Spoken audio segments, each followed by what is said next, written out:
بسم اللہ الرحمن الرحیم نحمد و نصلی علی رسولہ الکریم اما بعد۔ ہمارے نبی صلی اللہ علیہ وسلم کا ارشاد ہے، اللہ تعالیٰ نے مجھ کو جس علم اور ہدایت کے ساتھ بھیجا ہے اس کی مثال ایسی ہے جیسے زمین کا ایک حصہ ہے جو پانی کو اپنے اندر جذب کرتا ہے اور پھر وہ اس میں سے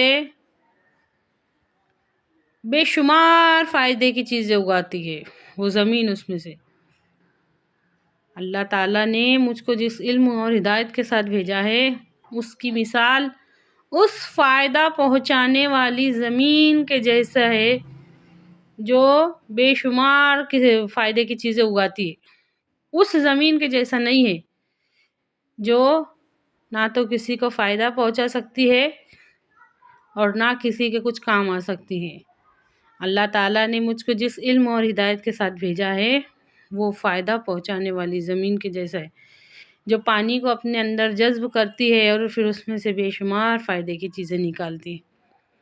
اللہ کے واسطے بات کو سمجھو، وہ علم اور ہدایت کیا ہے؟ ہمارے نبی صلی اللہ علیہ وسلم پہ کیا نازل ہوا تھا؟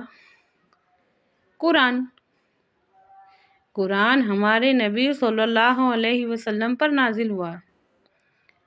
اللہ تعالیٰ نے مجھ کو جس علم اور ہدایت کے ساتھ بھیجا ہے، اے اللہ آج ہماری قوم کو بہت زیادہ ضرورت ہے، اے اللہ ہم کو وہ علم عطا کر۔ اللہ تعالیٰ اچھی طرح سے سمجھیے میری اس بات کو،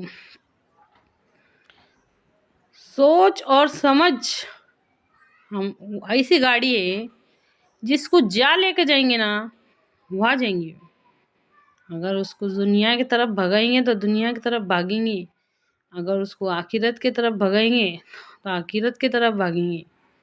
اللہ کے واسطے غور و فکر کرنا بھی بہت بڑی عبادت ہے، غور و فکر کرنا بہت ضروری ہے۔ اچھی طرح سے سمجھیے اس بات کو، عمل جاندار بنانے کے واسطے، عمل اخلاص والے بنانے کے واسطے، عمل میں جان ڈالنے کے واسطے غور و فکر کرنا اور سوچنا بہت ضروری ہے۔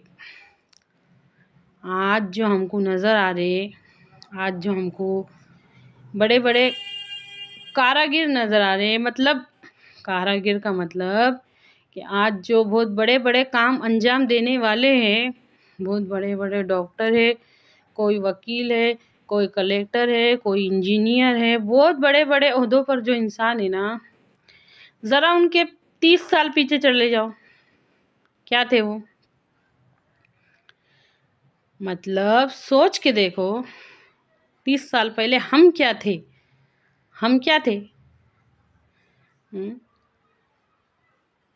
حقیر اور گندے پانی، حقیر پانی سے انسان کا بننا، پھر اس کے پورے اعضاء کا درست بننا، پھر آنکھوں کا دیکھنا، کانوں کا سننا، زبان کا کھانا، زبان کا بولنا، ہاتھوں کا ہلنا، پاؤں کا چلنا، سانس کا چلنا، دل کا دھڑکنا، سوچنا سمجھنا، انسان کا ہنسنا، انسان کا رونا، یہ سب کون کرتا؟